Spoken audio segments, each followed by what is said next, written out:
Good evening, everyone. Welcome. Have a seat. I see some persons. Yeah, okay.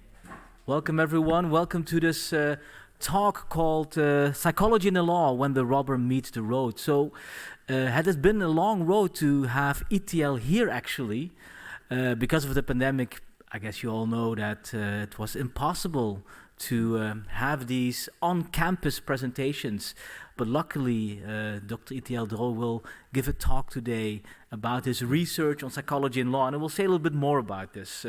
First of all, my name is Henry Otger. I'm a professor of legal psychology, working at the Faculty of Psychology and Neuroscience, and together with Rob van Studium Generale, Anna Sagana and I, we invited Dr. Itiel Dror a couple of years ago to give a talk here, because many of our colleagues have a huge interest in his research and also collaborate with him. Let me explain why it is an honor to have him here. So some weeks ago, I read a very staggering paper by an Austrian researcher and his colleagues, and they found something very peculiar. They found that when researchers were asked to review a paper, they were less likely to reject the paper when the paper was written by a Nobel laureate than when the paper was written by a relatively unknown author.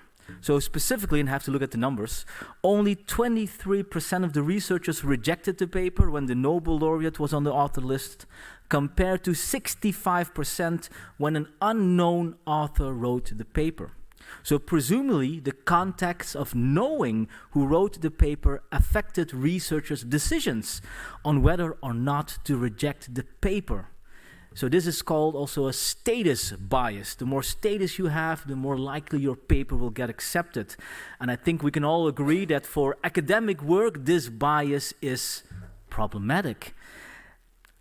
In my opinion, there are situations in which such biases can even have more severe consequences, and this is where our esteemed guest speaker, Dr. Itiel Dror, comes in. So, Dr. Dror is the leading expert in the world, showing the pervasive influence of these biases in another domain, and more importantly, the forensic and legal domain. And for many years, he has been showing that forensic scientists are sometimes affected by irrelevant context information, implicitly clouding their decisions. And to put it more concretely, Dr. Itiel Dror has been revealing that because of such information, forensic pathologists, psychologists, fingerprint examiners, bite mark specialists, etc., sometimes incorrectly conclude that there is a high degree of certainty that a certain sample found at the crime scene, such as a fingerprint, belongs to the suspect. And such decisions carry significant weight, as judges might accept them, thereby wrongfully convicting innocent persons. So Dr. Itiel Dror has been showing that these biases invade all forensic scientific disciplines, and his work has not been without debate. I think he will also say a little bit about that many forensic scientists do not like his message, as they perhaps falsely assume that his results are personal attacks, which of course they are not. We're all biased, and this evening Dr. Itiel Dror will present his latest research on this very important area. I say extremely because Maastricht University is known for its emphasis on forensic science. Many forensic researchers, such as forensic psychologists, legal psychologists, forensic radiologists, etc., they all work at Maastricht University, have even recently joined forces in an inter-faculty collaboration called Maastricht Science in Court, and I'm sure this talk will be of high value to them, as they too can become biased in their work, but also can become biased during their academic work. So to conclude, next time when a paper of my colleagues gets rejected, do not worry. The rejection is not based on your quality. It's because you're not a well-known author or Nobel laureate. And Itiel, please explain the rest of the audience how important this issue of bias is in the forensic domain. The floor is yours, Itiel.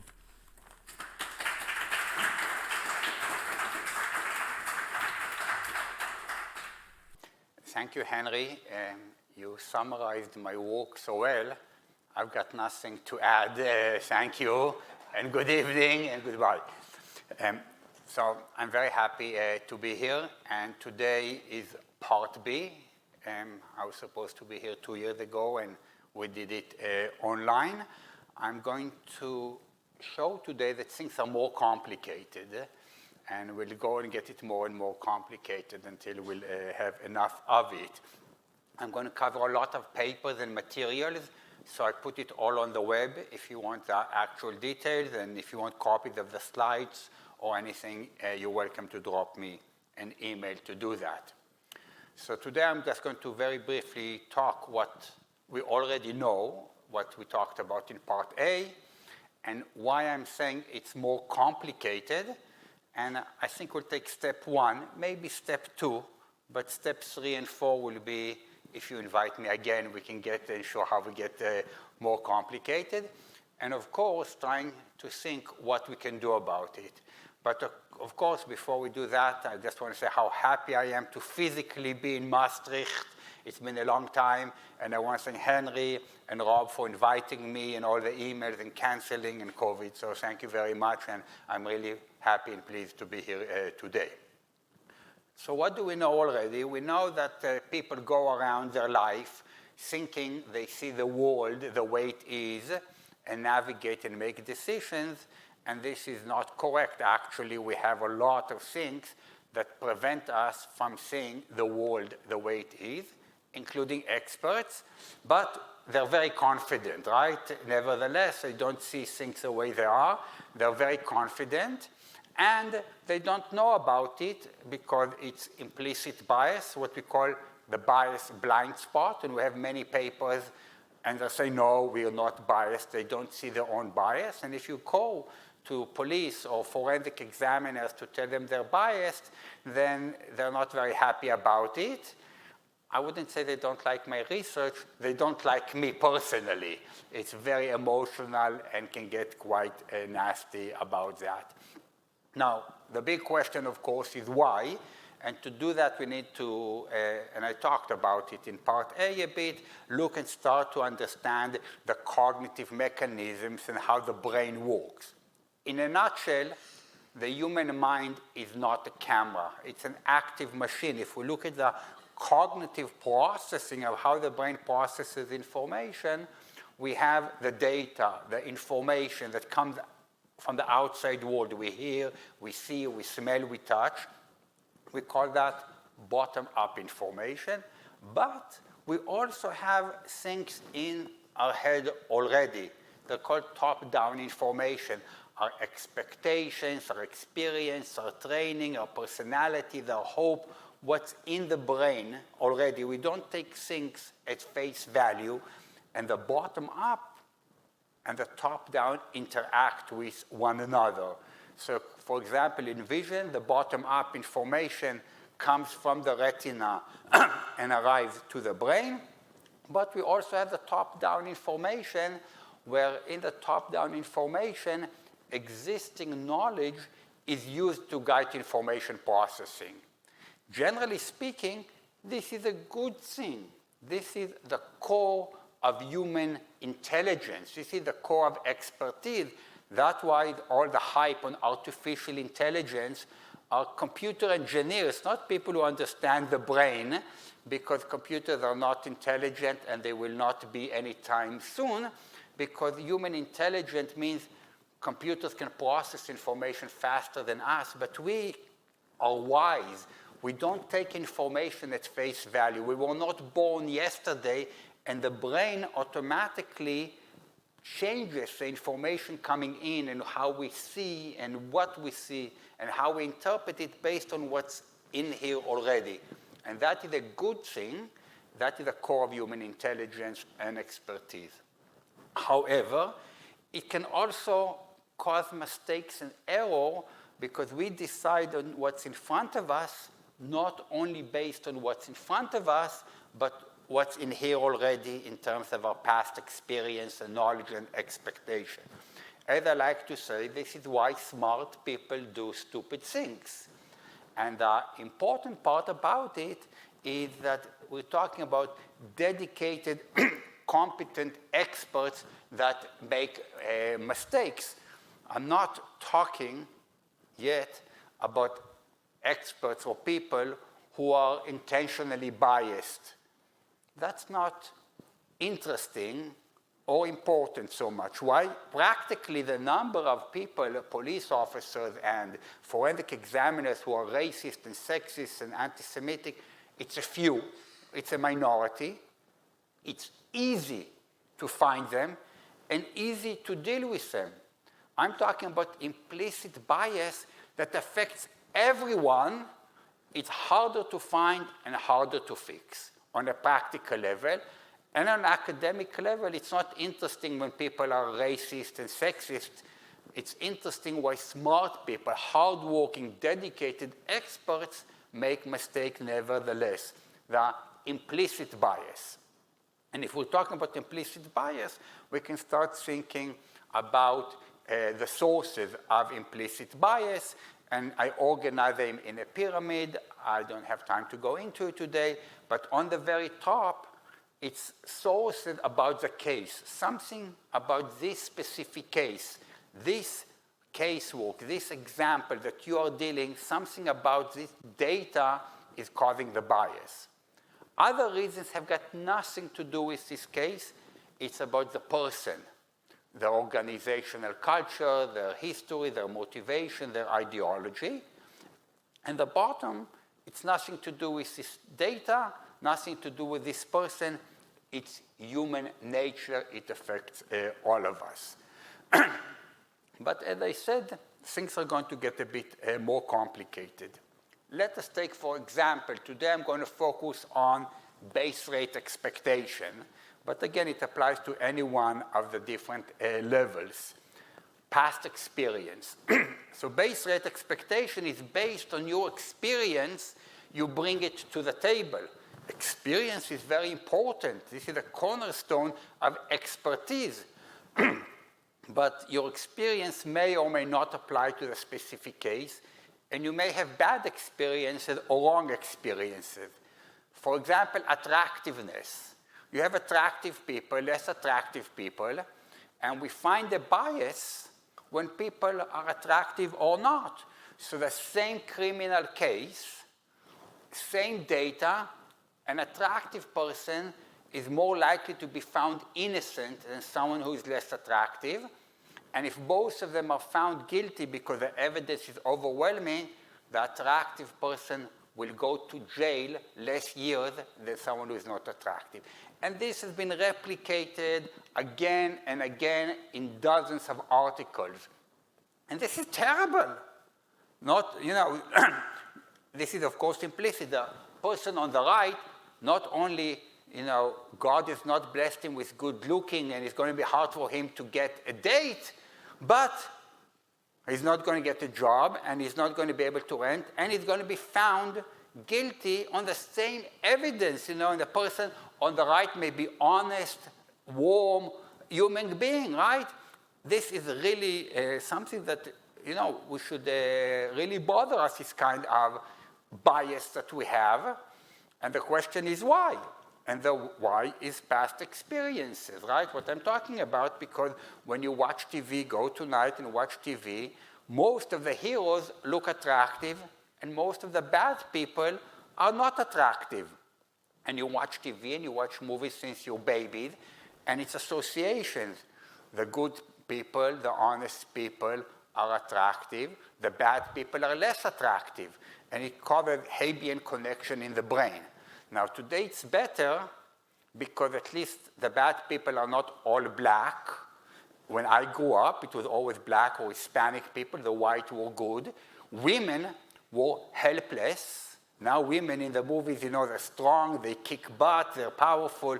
But if you go to movies from 30 years ago, it was not like that. But attractiveness still happens. And this is what I mentioned earlier, our past experiences and the associations that we're not aware of that cause us to have certain biases. And of course, this is just an example. There are, of course, other reasons For example, the computational constraints of the brain. The brain cannot process all the information. The brain has limited resources. So I can't treat everyone as an individual. I have to use stereotypes. And it's very silly in diversity training or to police to say them, don't use stereotypes. The brain cannot treat everyone as an individual, and we put it together based on our experience. And the police have certain experiences and certain things that cause them certain expectations. And this is part of the architecture of the brain. And at the end, there will be time for questions. So I can elaborate and explain that further. But until now, I'm only talking about implicit bias. And now it's getting more complicated because I want to talk about explicit bias. Because people think explicit bias is simple, but it's complicated. So let me tell you, this is a real story. You're recording me, and that's fine. I was invited to give a talk in Nigeria about a few years ago before COVID. I don't know what you hear about Nigeria, but I hear all the time that they're bad and they're corrupt and they're dishonest. They invited me. I said, I'm not going to treat them differently. Like every invitation, all my colleagues said, ask them to pay you in advance. If you go, they will not pay you. They're corrupt people in Nigeria. Should I treat people I never met as corrupt and dishonest because of stereotypes? No. But I don't want to be a sucker also, right? So I tried to navigate it, and we were having a Zoom meeting. And at the end of the Zoom, I said to them, you know, all my colleagues tell me that you need to pay me in advance because you will not pay me because people in Nigeria are corrupt. But I'm not going to treat you that way because of rumors. And they were so happy. It was really, their face was shining, and they said, oh, we're so happy to hear it. Everybody treats us like we're crooked and we're dishonest, and they were really pleased. And they didn't pay me and screwed me over. So I didn't even get my travel expenses back. Okay, now the question is, what am I going to do when I get invited to Nigeria again? Obviously, if it's the same people who invited me, I'm recorded, so I cannot use the language, what I will tell them to do. But in American English, we say, fool me once, shame on you. Fool me twice, shame on me. But if another group in Nigeria invites me, Nigeria, what's the population? Over 200 million people. Now, all those 200 million because of my bad experience. So what am I going to do if I get invited to Nigeria again? I'll tell them the story again, and they'll say thank you, and let's say they don't pay me again. And then what? What would you do? Any ideas? Luckily, they haven't invited me again. But I'm losing sleep. So what shall I do? Help me out. I'm serious. Any ideas?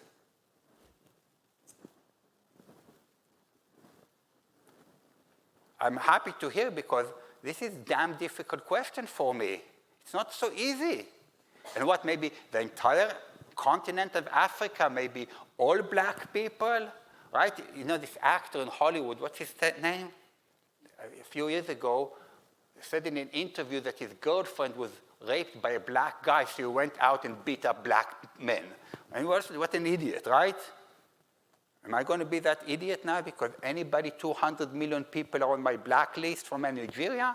No, but I'll go again and again. How many times will I go to Nigeria and not get paid before I'll... So what do you want me to do? Ask them to pay your flight. At least my flight, yes. A compromise, yes?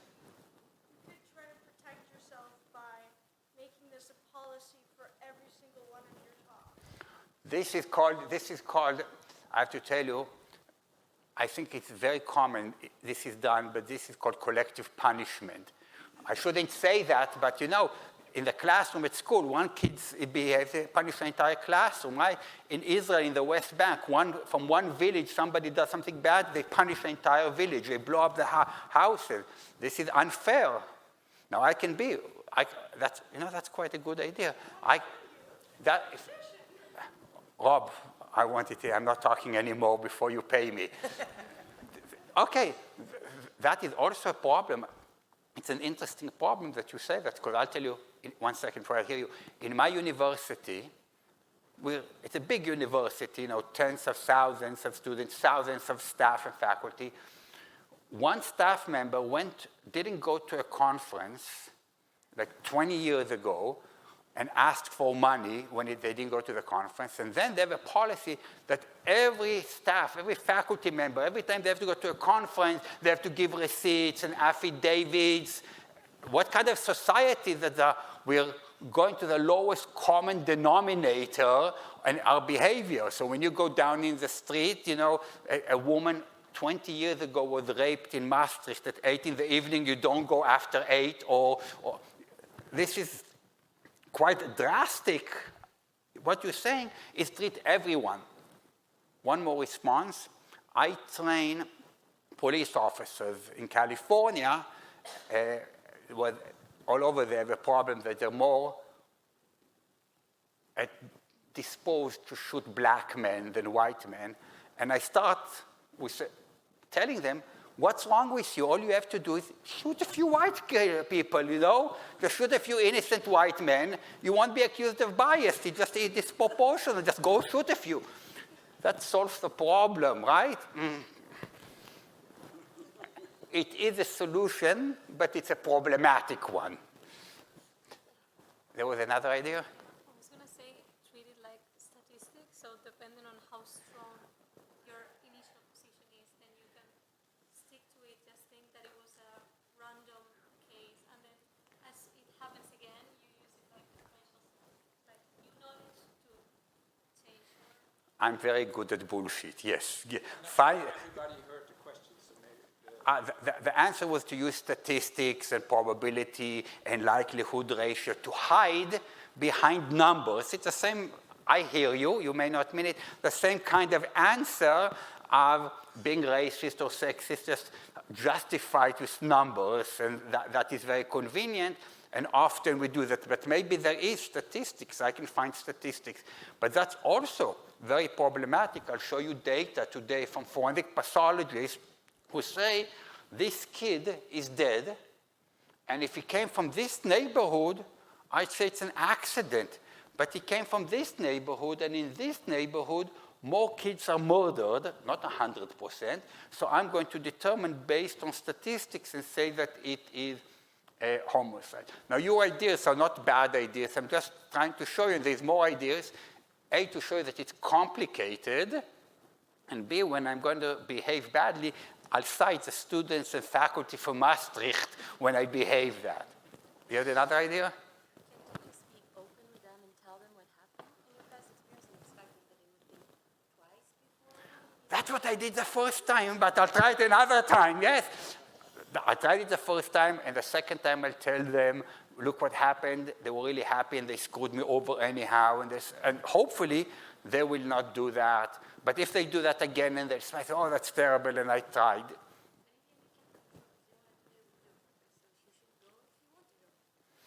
I can control. I can tell them, I'm very sorry, I'm not going to Nigeria. I flew on British Airways, and let me tell you that the British Airways doesn't sell duty-free on the flight to Nigeria, even with a credit card, even for cash, and even with a passport, because they have so much fraud on the flights to Nigeria, they don't sell duty-free to Nigeria on British Airways. That's nice. The British Airways treating people who fly to and from Nigeria, and British Airways don't care about anything. They care about profit, of course, a capitalist company like most. But this is, all I'm saying, it is complicated, whatever solution you have, but it's not a simple matter of what to do, even in this explicit bias and how to treat those kinds of issues. A new study, so I have a new study on contextual information in medical legal disinvestigation and decision-making.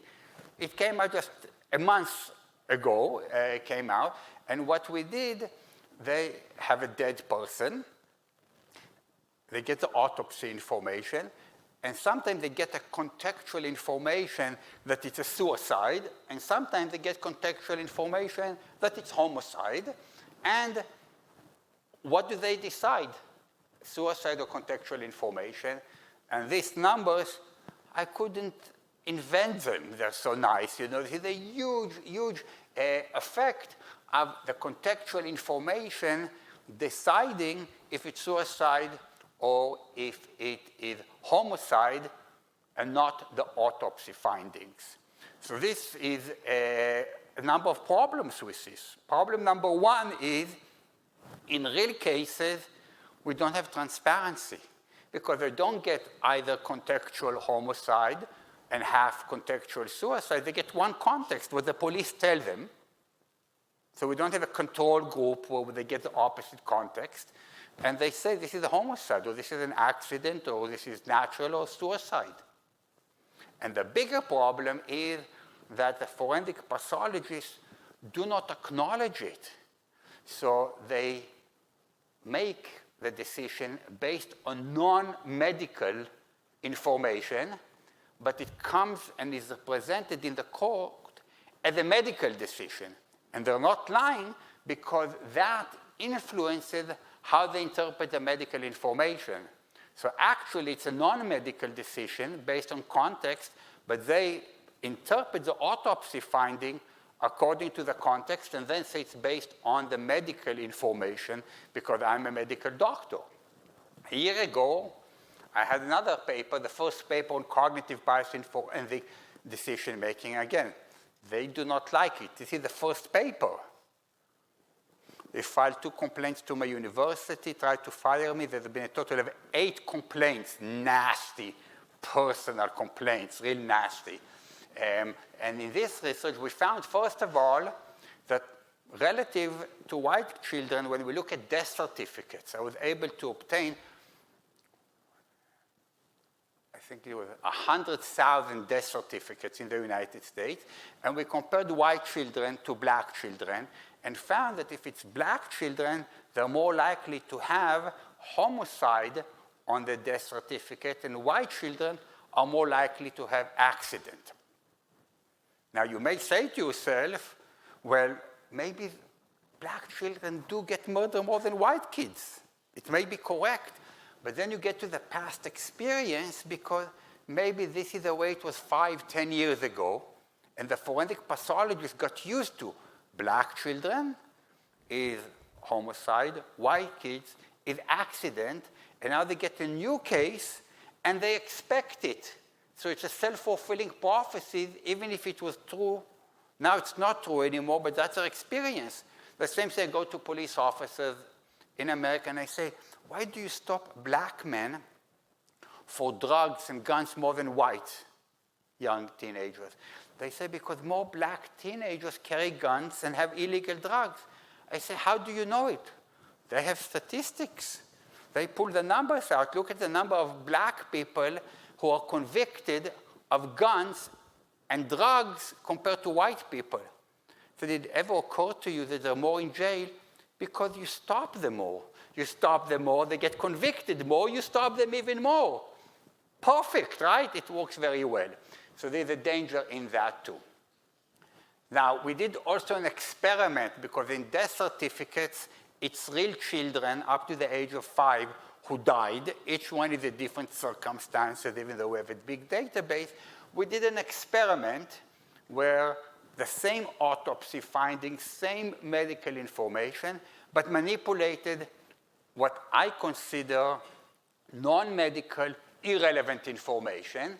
And here's what we found. The white bar, it means it's a white child brought to the hospital by the grandmother.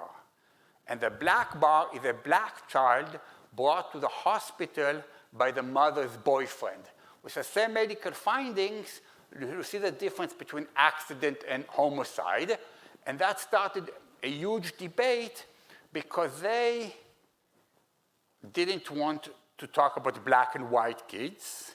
That was a big no-no. But they say it's totally fine to determine that a child was murdered or fell in an accident purely and only based on who brought them to the hospital. For me, this is outrageous. Say, I don't know, or say maybe it's more likely. Even if it's true, they claim it's true, and I doubt it, that the mother's boyfriend is more likely to murder a child than the grandmother. Because how do they know it? Because they decided. It's like the black people and the guns. They decided, and then they use the statistics. But even if it's true, you know, it's true that if you're this height, you're more likely to be a man than a woman. And if you're this height, you're more likely to be a woman than a man. But many women are this height, and many men are this height, even if it's 90-10. But to say that a child was murdered based on general statistics when the medical information and they're confident, for me, it's a big problem. But at least there's transparency. Before that, you ask them, they would say, I would never, ever use that as the only factor. I'll consider it with medical findings. But the minute you have an expectation, which is based on who brought the kid to the hospital, then you find the medical findings. So in real cases, you don't get this transparency. They don't tell you, and they don't know themselves. They really believe it's a medical decision. So the question is, how do we get transparency in real cases? And the solution is what we call linear sequential unmasking. The first paper came out a few years ago, where we want transparency, and B, we want the data, the evidence to drive the decision making. Now, what I say to you sounds so trivial and obvious to me, so clear to me, but not clear to many people, and they get very angry, they're against it, but it's quite basic. What you want is to start with the evidence and then get the other information. So you want no expectation. And expectation is not only what the police tell you, but other things. For example, in fingerprinting, you have, again, we published this paper, you have a latent print from the crime scene, what they find on the gun or the knife or whatever, and you have a suspect, a nice print of the suspect. And if we only present the latent print, we call it a solo condition. If you present them together, it's a pair. And when we ask examiner to analyze the latent print, just analyze the print from the crime scene, we can give it by itself, or next to it we put the suspect's print. We're not even asking them to compare, but knowing the suspect print causes an expectation, and you get totally different evaluation of the latent print if it's presented alongside. And again, you can read the paper on that. DNA, the gold standard, we find similar things in DNA when we find bias in DNA that we find.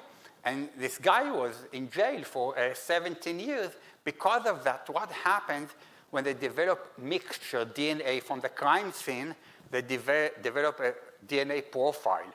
And they make decisions like drop allele, stutter, which is fine as long as they don't see the profile of the suspect. And knowing the profile of the suspect impacts how they develop the profile from the crime scene to match the suspect. And this is what happened here just not too long ago. And in a case in Massachusetts recently, the court had accepted it because what happened, the lawyer said to the police in Massachusetts, I'm not giving you the suspect, my client, their DNA before you develop your own DNA profile. I don't want you to know the profile of my suspect. And the court accepted it. It's a technical leader of the DNA unit. And they agreed, the judge agreed. They said, I'm denying the request of the police to get the profile of the suspect until the police develop the profile from the crime scene. So they're not influenced by the expectation, right? It's in forensic anthropology. Again, I'm not going to go domain after domain. It's in firearms. This is a paper, most of them are from the NFI in the Netherlands. Video, imaging, every forensic domain with a bit of a modification. Let me give you a domain that I didn't know existed, wildlife forensic. Never knew it existed until Wildlife Forensic Laboratory in the United States invited me to give a workshop. I should have asked for money in advance, but they didn't. They did pay me, and I believe this is a jaguar, and this jaguar is in a nature reserve, and suddenly he's not moving, the collar is not moving, and they come, and the jaguar is missing. And then they see on the internet somebody selling a fur of a jaguar, and they have to determine if this is the jaguar that was killed. Now, like fingerprints, like zebras, I'm not sure how it is. It's unique, the same thing, the pattern is unique for every jaguar. What they're not supposed to do is go this way, where you start with an expectation of the patterns of the jaguar, and then look if they match those. No, the evidence is on the left. You start with the evidence on the left. You get the skin, the fur that is sold. You characterize the pattern, not seeing the jaguar that disappeared. And after you do that and you document, because this is the evidence, then you can compare the two. And of course, those two people are known people who trade in illegal. Why do you need to see their faces? Look at them. They look guilty to me already, right? Why do they need to see that information? They should only get the relevant information and start with the actual evidence. Even CSI and blood pattern analysis, a lot of research. This is from the Netherlands, a lot of great research in the Netherlands on that. Digital forensics, and again, you can go to my webpage. There are quite a lot of papers. Every aspect of human activity, even in the medical domain. I do a lot of work in the medical domain. Go to the hospital, you go to see the nurse and the medical student and the junior doctor, and before you see the real doctor, the consultant or the attendant, they get a briefing, SBAR, situation, background, assessment, and recommendation, before they see the patient. And they come to the patient, they already know everything, the context. They come with a preconceived notion. Now, it's very important to know the medical history, your family history, but that's context. Start with the patient, and we do experiments. Same patient, we give a different SBAR. They come with a different diagnosis. This is a revolutionary idea for the doctor to come to the patient for a minute and say, how are you doing, what's going on, develop an idea, and then you get the family history. I thought he's having a heart attack, but everyone in his family dies from a stroke. You can change your mind, but start with the patient. When they come and see you, they've already determined. People who have diabetes tell me they don't go to the hospital because the minute they hear they have diabetes, they attribute any complaint to your diabetes because they set their mind on it. Again, this is a top-down information that I've been talking about. And the solution is quite simple. Linear sequential unmasking. Get the information you need. We can discuss what you need or not, but get it only when you need it at a later stage. And we want you to document at each stage what you're thinking. So we can see, and there's transparency. I was thinking he's having a heart attack because the blood pressure was this and the oxygen was this and so on. And then I learned that he had a family history of stroke, so I reevaluated this, and I think that's okay. But at least we want to see what information contributed to the decision that we can decide what we want to do about it. The aim is quite simple to make sure, we want to make sure that the data is driving the information, the decision making, to avoid target-driven bias, where you're going backwards from the DNA or fingerprint of the suspect, or the police in blood pattern analysis. So I've just finished last week a big project on the blood pattern analysis. The police tell them what happened at the crime scene, and then they look at the blood spatter, and they already come with it. I joined CSI teams all over the world, in England, in the UK, in China, in Australia. There's one common denominator. The crime scene investigator, before they get to the crime scene, they're told what happened. Come to the crime scene and have a look. Why are they telling you? Let the crime scene, don't come with an expectation, so you're walking circularly. Avoid what your mommy told you. If you don't succeed, try and try again. Because that's the police officer. Or you couldn't identify the fingerprint, have another look, because we know this is the person who committed the crime. I don't know in the Netherlands, but in the United States, in fingerprint, 42% of the time, for example, they know if the suspect had a criminal record. What does the fingerprint examiner needs to know if the suspect had a criminal record? When you do DNA, why do you need to know if the suspect had a criminal record of being a pedophile or rapist? The police officer, detective, yes, definitely. But the forensic scientist looking at the DNA, looking at the fingerprints, doesn't need to do that. So if you want an application, I think Henry mentioned it specifically in legal psychology. The new paper just came out a few weeks ago with Henry and a bunch of people from here and the Netherlands applying it specifically to legal psychology. So you did such a good ideas what to do next time I invite you to Nigeria. What do you think is the most common finding in forensic science, in forensic psychology? What is the most consistent finding when you look at the literature? So I've looked at the literature in every other domain, and what I found the most consistent thing in all the research is inconsistency. The same thing, they're all over the place. And again, I'm going to go very quickly. You can look at the papers themselves, and this has to deal with noise. I'm not talking about bias now. Noise, Daniel Kahneman, who got the Nobel Prize. So now I know why he published it so much and wrote a very famous book, Thinking Fast, Thinking Slow, in 2011. So in 2021, last year in May, he published this book where he distinguishes bias, which is a systematic deviation from the correct decision, to noise, where it's all over the place.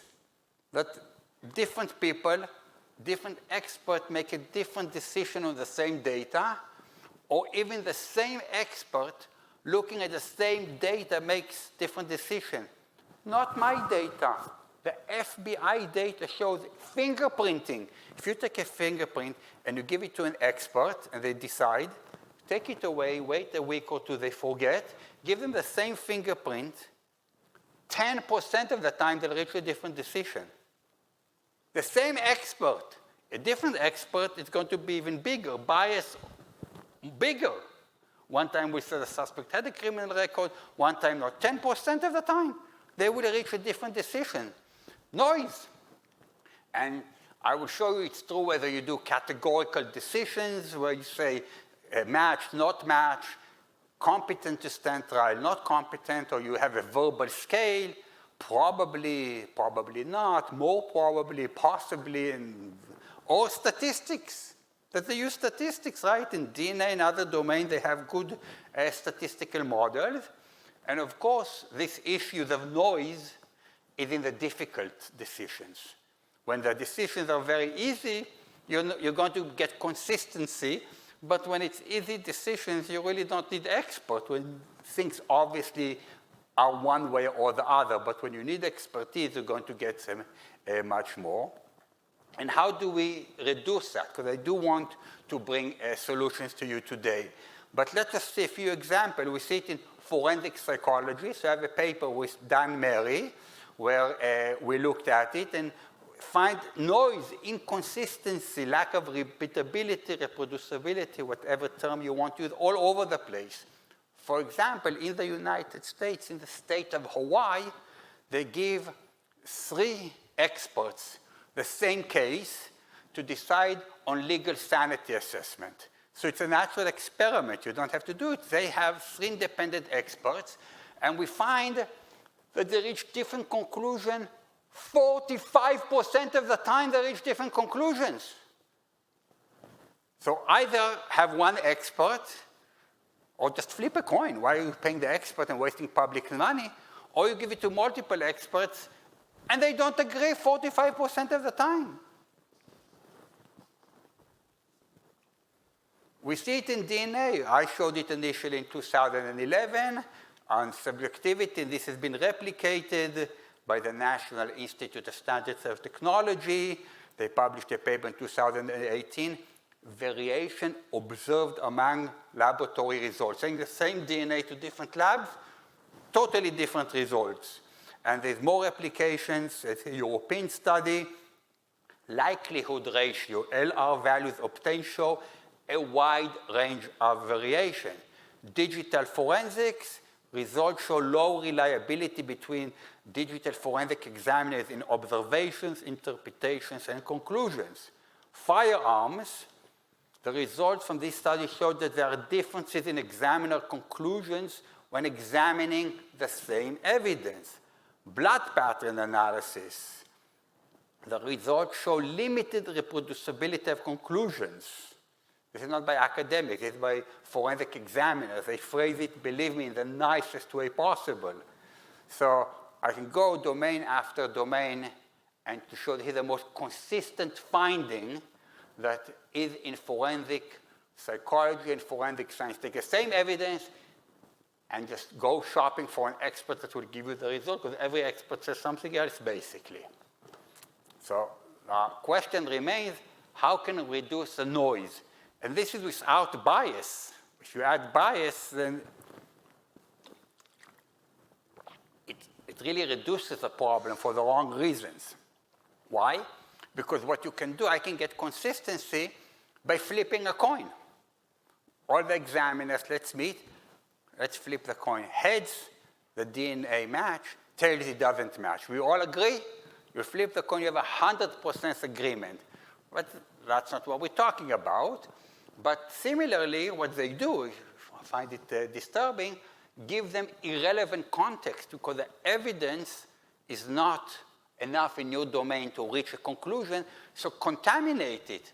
And this is what they do. This is a wrong issue, but my friend, one of them, a forensic pathologist, published a paper. They have a dead body, they have the autopsy, and they can't decide if the person died, I think it's from a knife or a gun wound. All over the place. So he publishes another paper, and they reach consensus, not by explaining how the medical findings show knife versus gun, by hearing a testimony from the neighbor who saw the husband leave the house with a knife full of blood. Now they all agree it's a knife. This, you're laughing, but this has been published, and this is in the Journal of Forensic Science, and how they've reached a conclusion and consensus because they contaminate it in a different. So this is not what you're supposed to do. What should be done, or what I suggest to do, is to optimize the order of sequence. When you look at the evidence, try to optimize the sequence.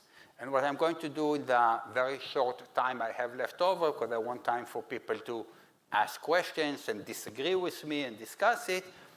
Why order is important? Because they say, well, I don't make a judgment until I look at all the evidence. And what order is the best order to look at the data?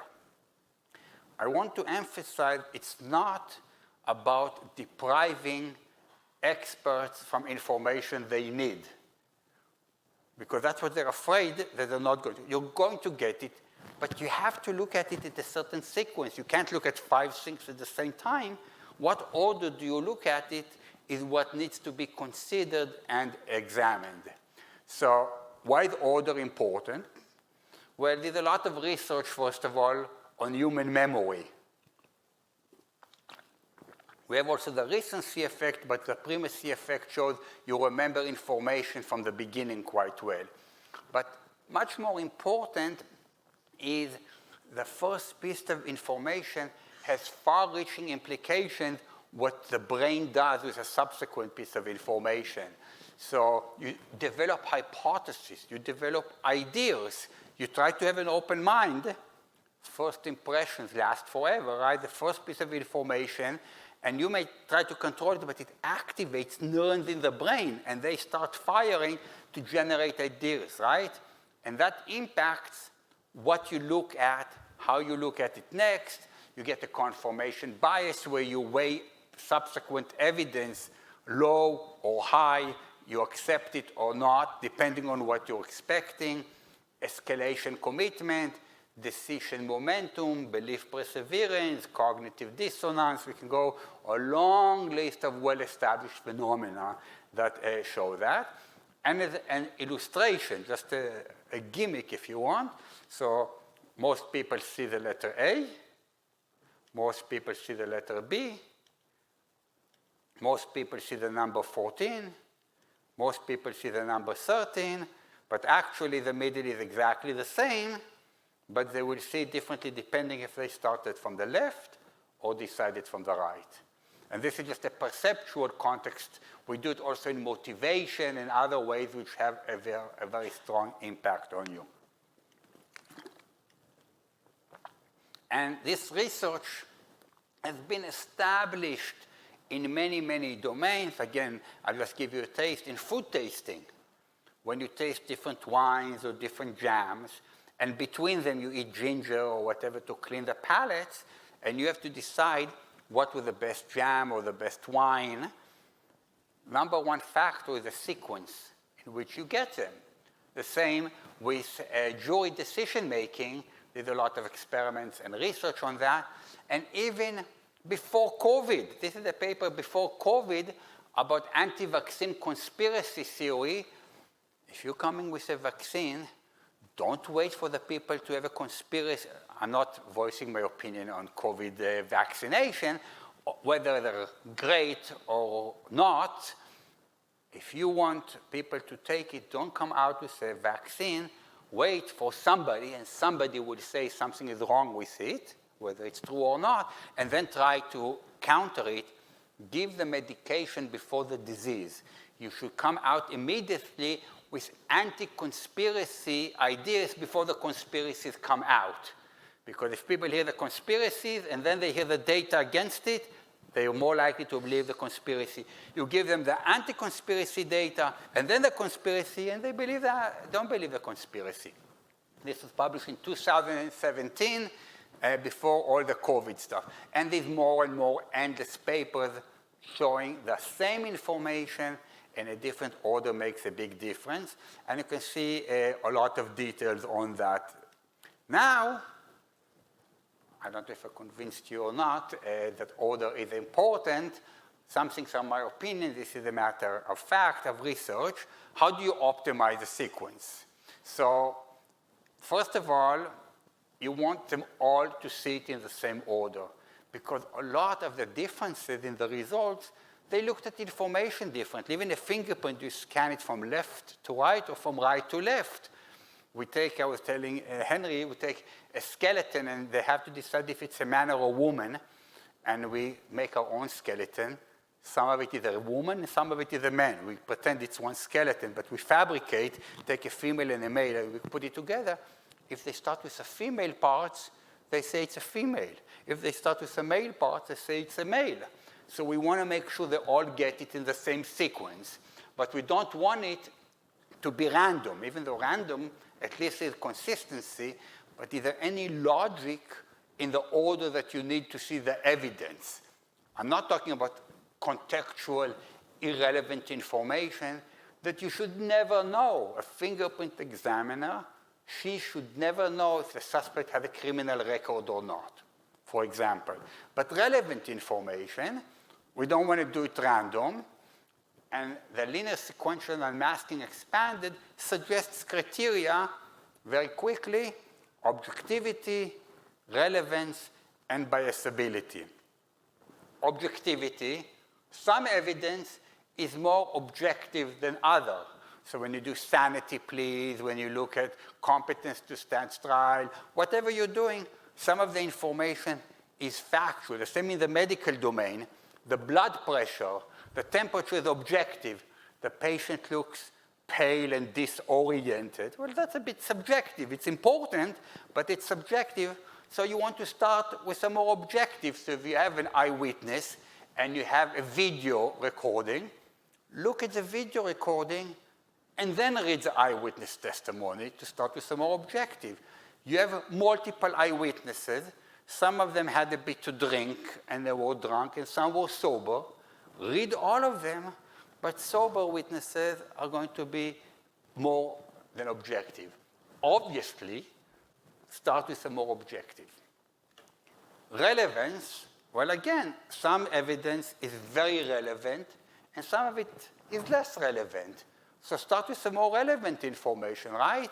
So you're a forensic pathologist, and you have to decide if this is a suicide or not. So if there's an empty prescription bottle next to the body, it's very relevant, and you can run toxicology testing to see if they overdosed on the medication. The neighbor saying that he was depressed or she was depressed is relevant but less relevant. So start with some more relevant information. And the last one is bias. Some information is more biasing and some is less biasing, right? Knowing that the prints were lifted using chemical or black powder or magnesium is much less biasing than knowing the race of the suspect or the criminal or whatever. So obviously there's criteria here, and it was the suggestion. And because it's part B, I have to say it's more complicated. It's not as easy, because each one is a continuum. It's not relevant or not, objective or not, biasable or not. It's a continuum. And they interact with one another. One piece of evidence can be really objective, but irrelevant, and vice versa. And you need to weigh the risks and benefits. Sometimes you get information that is biasing, but there's a big benefit from that. So you need to think, and I can give you examples when questions will be in a few minutes.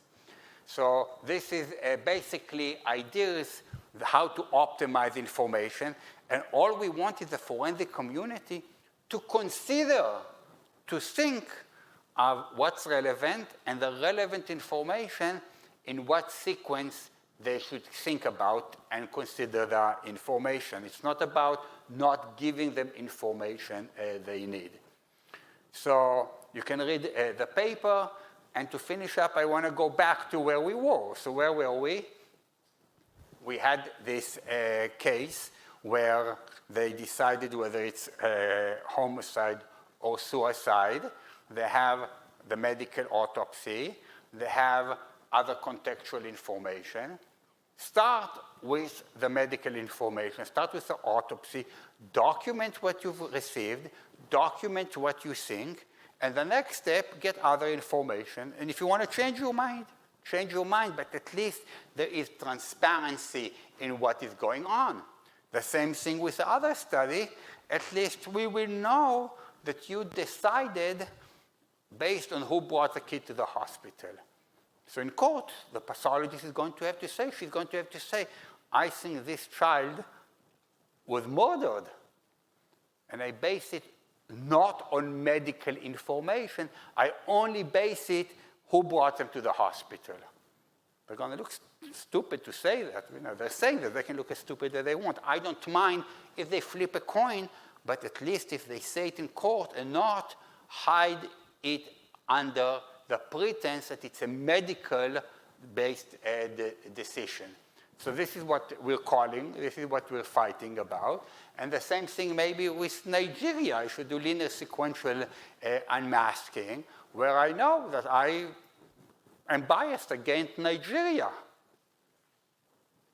Or against everyone. Now it doesn't matter who it is. I'm going to say, no, pay me in advance. I like this idea, especially the pound is very weak now, so it's good to get paid as early as possible. So anyhow, these are a few ideas of how to move forward. And in my view, in my biased view, the solutions are not so clever or smart. I don't proud myself with linear sequential unmasking. I don't think it's a brilliant idea. I think it's acknowledging that bias exists, acknowledging that information sequence is important. And once you acknowledge it, you're willing to say it. But as long as the court accepts and the public accepts forensic examiners as not making mistakes, every time I talk to people, they what? Fingerprints, DNA, sanity assessment, competent, it's not objective, it's not absolutely, no. You don't have, do you have jurors? It's judges based in here. But even judges, I train judges all over the world, and the judges are shocked. They believe the forensic examiners, they come, I've been doing it for 20 years, and I've never made a mistake. Well, how do you know? In a live patient, I know the patient died. I know I amputated the wrong leg. The dead patient, I said, was dead because of homicide or suicide. I don't know if I made a mistake or not. They don't know about it. People plea bargain, people confess when there's evidence. So anyhow, that's a few things to show that things are more complicated. Thank you for listening, and I'm more than happy to have any questions or discussions or disagreement. That's all good. So thank you very much.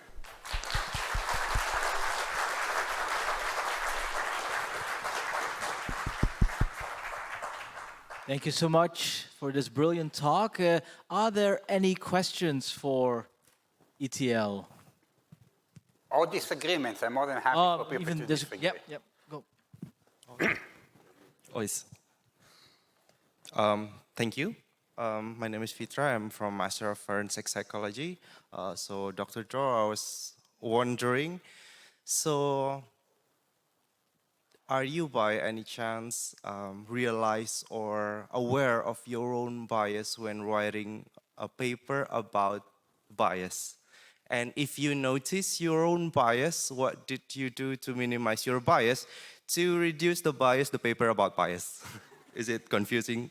No, Yeah, very thank good. you. First of all, yes, of course I'm biased.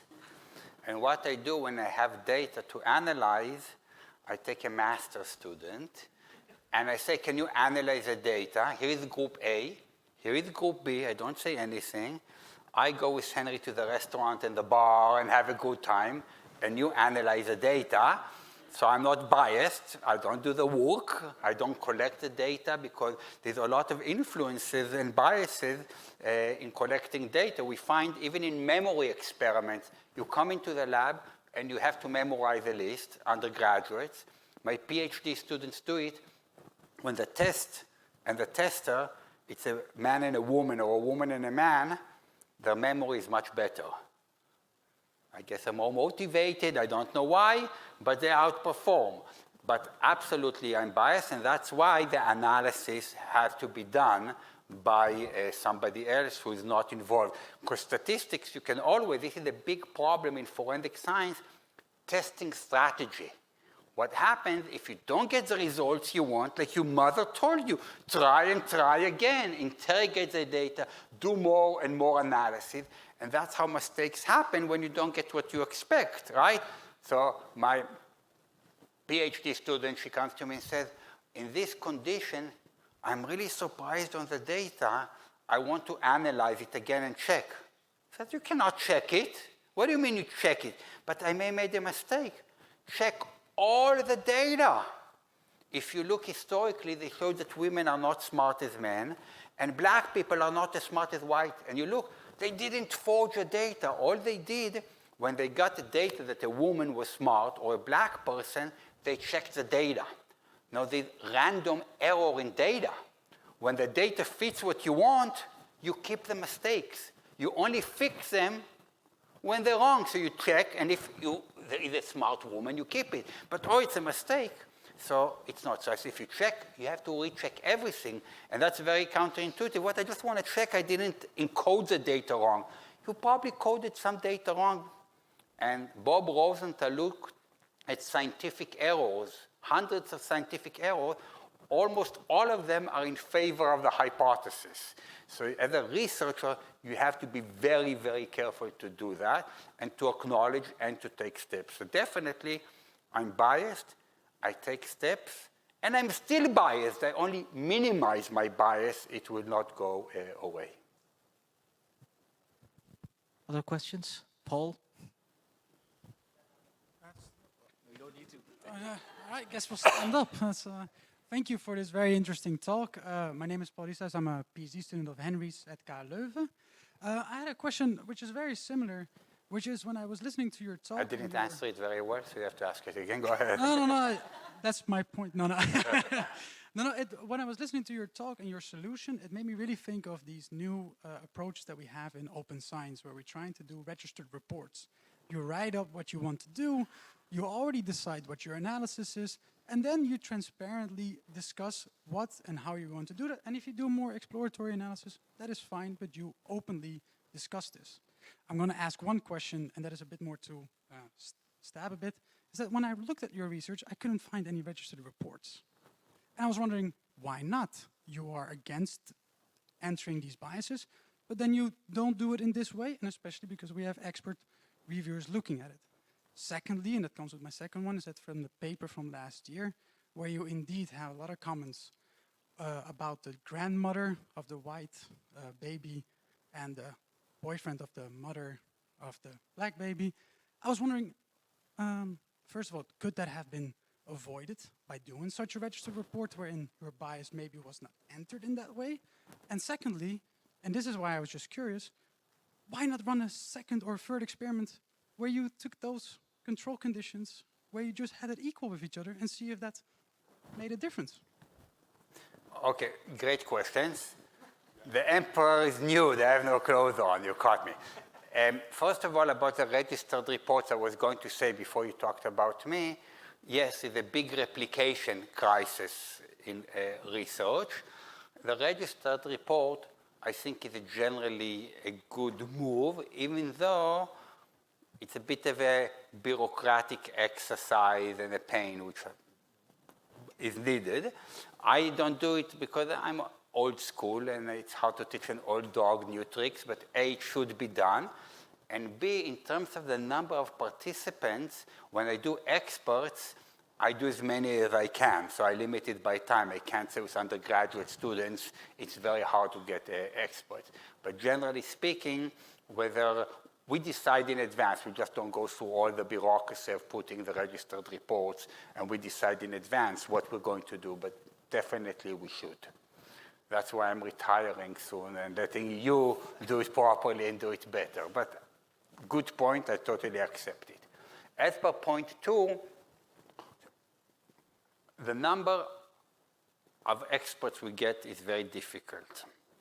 And depending what your research question is. So in this data set, we manipulated the race and who brings him to the hospital. And I'm not especially interested in who brings him to the hospital or the race. I'm there to show that irrelevant information.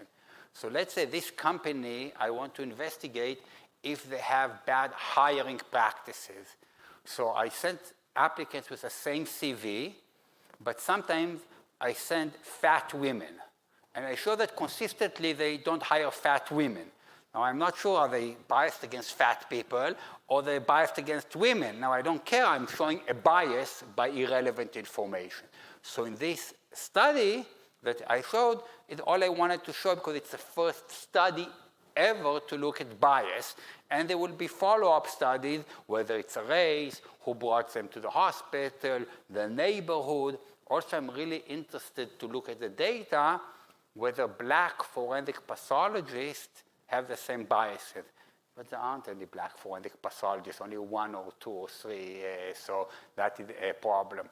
What we did find, but it's so explosive I didn't publish it, it was good, that depending on the geographical area in the United States, if they come from the Bible Belt or the West Coast or the East Coast, had an impact and moderate. There are many, many variables here.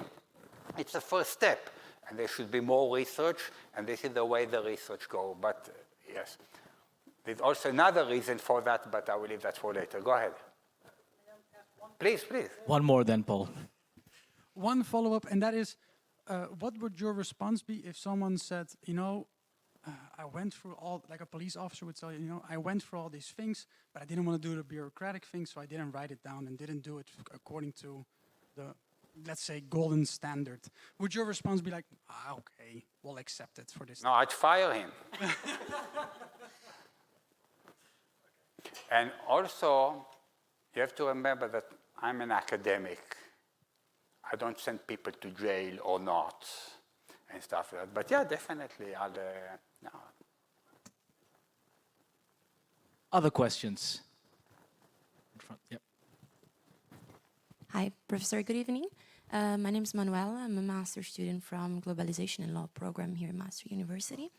At some point in the presentation, you presented data showing that different experts disagree in a range of 45% about the same piece of evidence, right? But when we bring this to a court context, and now, in my opinion as a lawyer, is that this is a good thing because it gives the judge different material to analyze upon. So I'd like to hear your opinion on that, because it seemed to me that that data came with a bit of criticism over different experts deciding differently over the same piece of evidence. So when I consider a list where I come from, the judge that is placed in a criminal court, he doesn't have a medical background, he doesn't have a forensic background, he has a law background, and he's placed there based on his bias. So he has many years experience judging those types of cases, so he's placed there, but he or she usually don't come with this forensic background. So the more evidence that they are presented, the better for the end result of the case. So I would like, if possible, to hear your opinion on that and why you either agree or disagree with which situation would be better. Thank you. There are two answers to your question, and they're interrelated. Sometimes different experts having a different view is good for me to make a decision. So before I buy a painting, or before I buy a car, or before I go to a restaurant, I hear different experts providing different opinion. It enriches me as the fact finder or whoever is going to buy a car or to go to a restaurant. That is fine, but it's a problem if the experts present themselves as scientific and as people who are infallible, who cannot make a mistake. So for example, in the Shirley McKee case in Scotland, I'm not a fingerprint expert, but you have a whole bunch of experts saying these two fingerprints match. Not I think they match, not probably they match. 100% they match, I cannot be wrong. And you have a whole bunch of other experts saying these fingerprints do not match, they cannot match, I'm 100% and I can't be wrong. So this is the problem when you talk about scientific evidence, when you present it to the court as infallible, as totally objective. Now, if you have both sides, that is a problem, but at least a judge, she can wait, but many times only one side is presented. You don't have the other side. As I showed you here, you don't have another side, and sometimes you cannot. In forensic pathology, sometimes you cut the body and you do things that cannot be recreated, and the evidence, some of it is gone. So depending on the domain. Now the judges, when I train the judges, I always ask them, how many of you have a degree in humanities? About a third, generally. Social sciences, about 2/3. In science, rarely somebody picks their hand up. So they don't have a scientific understanding. Jurors totally don't understand it.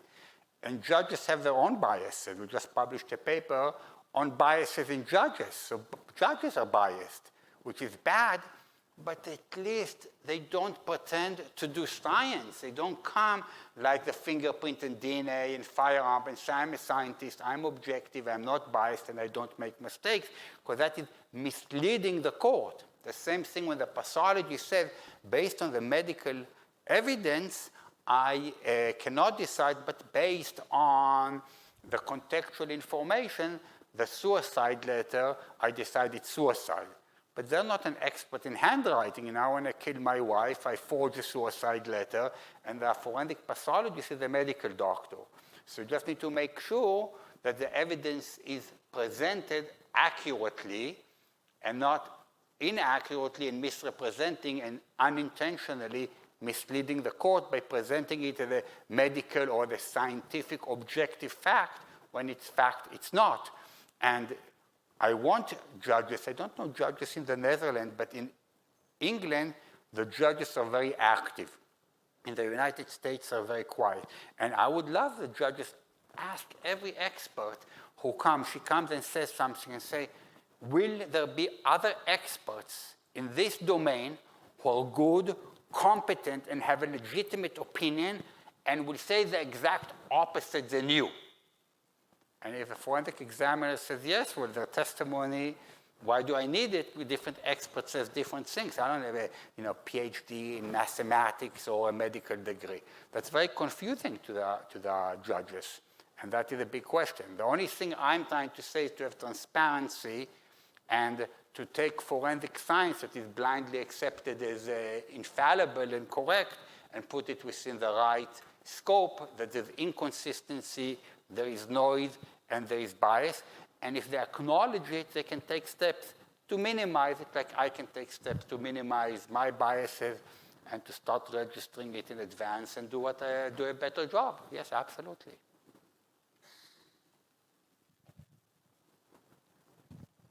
Hi, hello, thank you for the presentation. My name is Teresa, I'm also part of the Master in Forensic Psychology, and I was wondering, because we've been talking about this linear sequential unmasking and how we should provide information that is more objective and relevant and so on, and I was wondering if, for example, a group of experts in this topic were all given evidence, if they would agree on which information is the most objective and the most unbiased and most relevant, or even if there would be biases at looking at that, because that would put a bias on the process of trying to get unbiased information.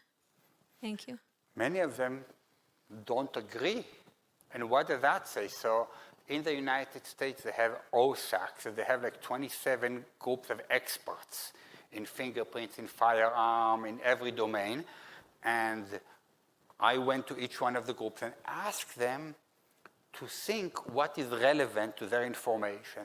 And some forensic domains, I'm willing to tell you which ones, they sat for 5 minutes and gave me a list. They all agreed, this is relevant, this is relevant, this is irrelevant. In other domains, I started World War III. One said, this is relevant.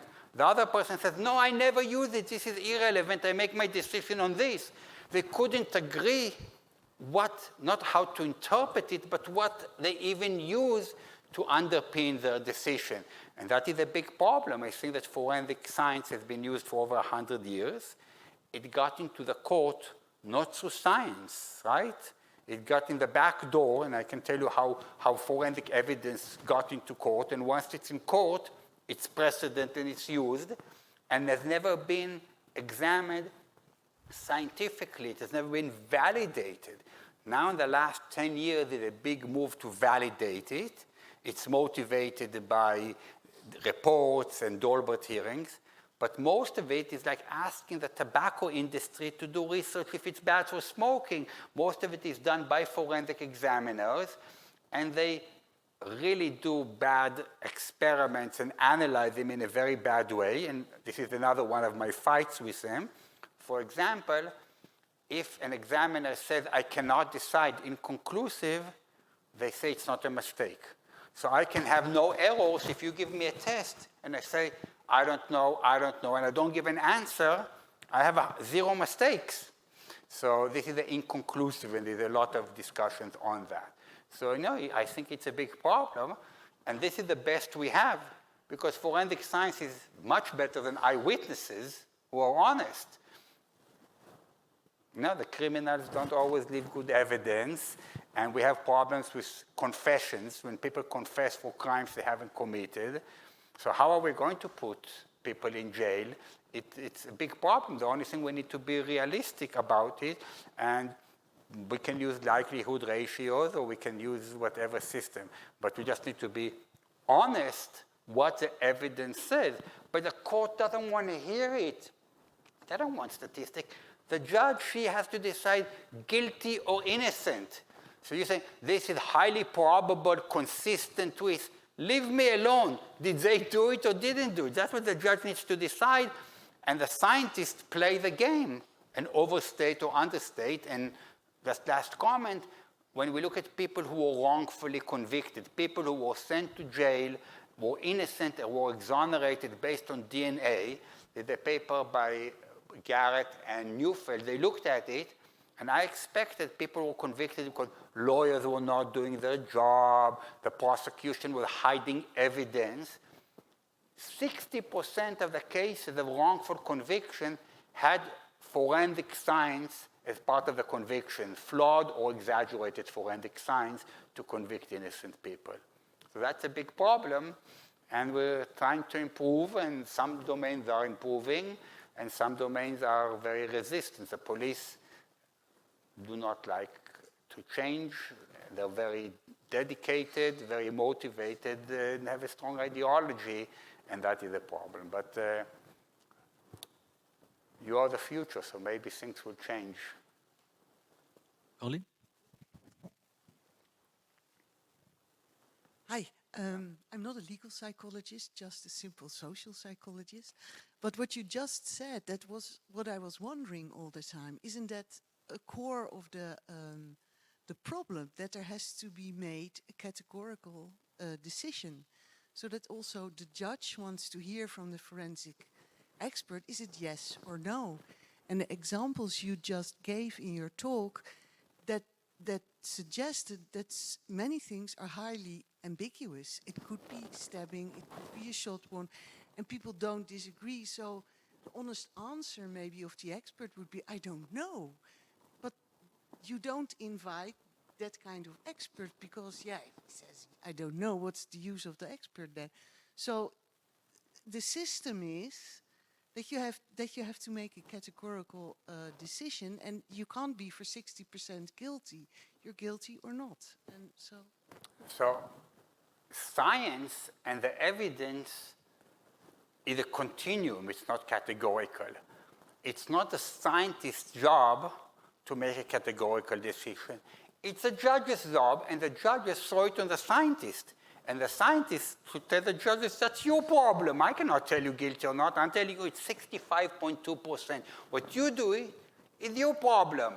And this is not only the judges, but also politicians. So in the United States, the state of Virginia used to have a capital punishment, death punishment. And there was this big argument, and they decided to keep the death penalty only when they cannot make a mistake. So they asked me to testify in front of them, and I testified, and then, I give science is a bit complicated, I'm sorry. So they asked me, we need to know if to keep it in this case or not. We need you to tell us, and I told them, that's your problem, that's a political decision, don't throw it on the scientist, you need to do your job. So the judge, I wouldn't want to be a judge. I couldn't sleep at night, send innocent people to jail or guilty people free or going to rape and kill. How do you sleep at night? I'm a scientist. I want more data, and I need to collect more data, and I need to register it in advance next time before I collect more data. And if I don't know an answer, I say I don't know. And the judge has to say innocent or guilty, and they want to throw it, and that's why they love the science, to hide behind the science, but the science evidence is a continuum. Now, what there is in Scotland to make the judge's job and the juror's job innocent, they don't find innocent or guilty. They have innocent, guilty, or not enough evidence to convict. Because there's a big difference when I know you didn't commit the crime, or there's evidence against you, probably, but 60% I decided it's not beyond reasonable doubt, so I'm not going to convict you. So there isn't enough evidence. So they have an option to say guilty, not enough evidence to convict, or innocent. That may help the judges in their decision. But science, the strength of the evidence rarely is yes or no. It's in the middle, and they're going to use more and more of that. And the judge or the jury have a problem. But it's not a scientific decision, and it's a difficult decision. So, of course, they want the scientist to solve the problem. But that is a problem.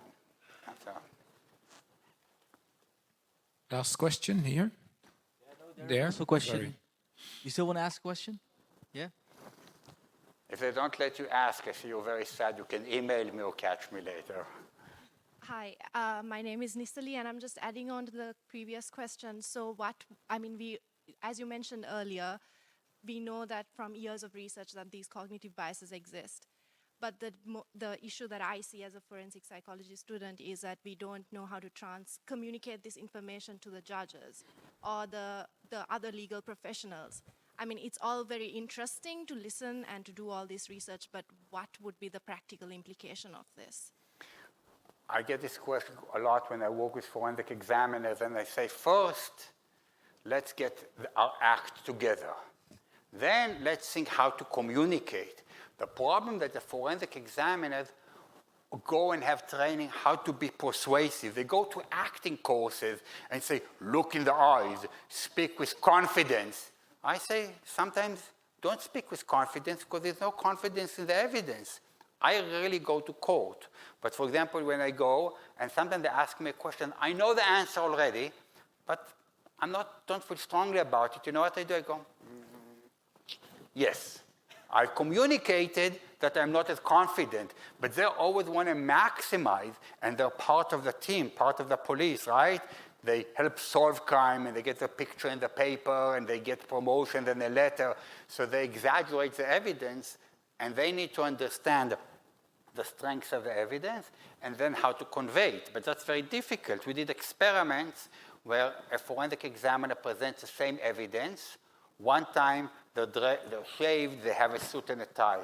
Another time, they have a T-shirt and unshaven. The evidence is taken differently. I have a friend in the UK. She's very, very good in eyewitness testimony. She rarely gets to be an expert because she's a woman and she's not white. They always like the white guy that puts his glasses and speaks in this posh Oxford accent. The jurists, bring this and the judges. So this is a big question. What the judicial needs to decide, how to communicate the actual strengths and the weaknesses of the evidence. And I always tell the forensic examiner, in your report, write the limitations. I may not register in advance, but I try in my paper every time to talk about the limitation of my study, about alternative. I don't see it in forensic report. I say every forensic examiner always say the limitation, the alternative. They don't like to do that. So communication is extremely important, but first they have to know what to communicate. They don't know what the evidence is. We can't even talk about communicating it. But that is definitely how to communicate it, how they take it on board, and what decision they need to make. But this is a big picture of the criminal justice system. And if we start talking about that, I can give you more faults and issues with the criminal justice system about crime not reported, and they go to jail and reoffend, and we just, it's quite depressing, to be honest, and I don't want to end on a depressing tone. But we need to bring science because there are so many problems in the criminal justice system. Science is the way forward, and we need to try to be honest about the science. Thank you, Itiel. Maybe you want to close, but I want to thank you for coming, and especially you for coming, because it has been 2.5 years ago when we first had you in our program, and we had it 3 times again. So now the 4th time we succeeded to really get you here. We had it once online, that's a year ago, or 2 years ago even. So thank you for coming all the way here and giving us this interesting results and research. I hope you learned from it. I heard many psychology students or those who are studying forensic psychology. I hope many law students were here too, because I guess what your question was about, how communicate. I think at Maastricht University, you try to make this link between psychology and the Faculty of Law within this field of forensic psychology. So keep on communicating. And if you want to communicate with Itiel, he said, again, his email address is there. So if you have another question, important one, you can always email him. Thank you very much. Thank you, Henry.